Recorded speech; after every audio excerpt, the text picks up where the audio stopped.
si Ma'am Rina. Akala ko si Sir Greg lang itong may kalukuhan. Di, sa tagal ko dito, ngayon ko lang nalaman yung mga ganyan chika. Oo, pero alam mo, hindi ko na rin naabutan yun. Naalala ko lang kasi nga naichika yun sa akin ng very slight ni Manang Yoli. Grabe naman awayin ni Sir Greg si Sir Edward. Alam niyo po, nung napapanood ko sila sa TV, akala ko talaga happy family sila eh. Perfect family. Siyempre, yung talagang gusto nang makita na ibang tao. Ay, yung masaya sila, nagkakaisa, makapangyarihan. Pero pag nakakitaan sila ng lamat, nako, ay, sa tingin nila, magiging mahina sila sa tingin ng ibang tao sa mundong iniikutan nila. Grabe, may ganyan pala, no? Hindi rin pala talaga madali ang buhay maging mayaman. Pero, Manang, ano po ba talaga yung naging kasalanan ni Sir Edward kay Sir Greg? Hindi si Sir Edward ang may kasalanan. Si Ma'am Regina. Po?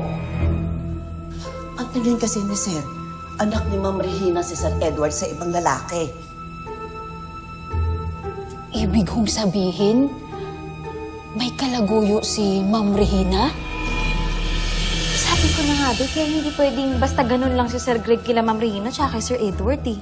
Alam mo, sabi sa akin ni Manang Yoli, napakarami daw talagang sikreto ng pamilyang to. Uy, hindi ko sinabi yan, ha? Ang sabi ko sa'yo, ang tingin ni Sir Greg. Siguro kaya ganun siya sa bunso nila. Malay natin, totoo nga yung chismis. Naku! Pero, Be, bakit nagalit si Ma'am Rina? Eh, di ba nga nagagalitin siya sa tuwing magbibintangan niya si Sir Greg regarding dun sa mga chuching niya? Ano yun? Ipokrita lang siya. Ewan, siguro gumaganti. Ay, naku. O, tingnan mo kaya. Sa tingin mo, gumaganti kaya yung si Ma'am Regina? Eh, hindi ko na alam kung paano siya nagganap sa bahay na to. Ang gulo-gulo, di ba? Kasi na nga.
Hope you're doing well, Walter.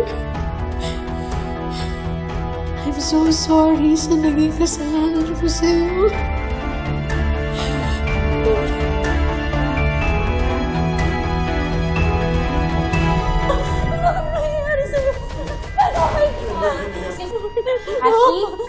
Ashley?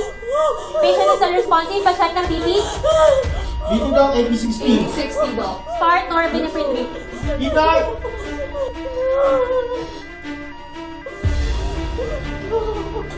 Dok, ano nangyayari sa anak mo?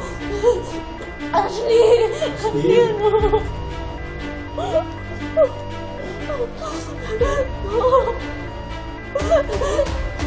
Maligtas niyo ang anak ko. Huwag niyo siya hayaan mamatay. Patient is in septic shock. We need to call the ICU. We need more pressures and vasopressors. No pulse, no breathing. Mode blue, team mode blue. Start CPR, paakubag. Philippines. Huwag niyo siya hayaan mamatay, please. Delivery ready. Pulse check, rhythm check. Sige, ready to fire. Silasong pulse. Resume CPR.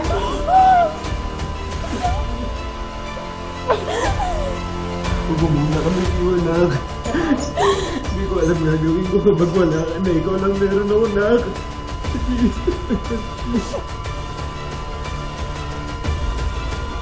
I'll check with you.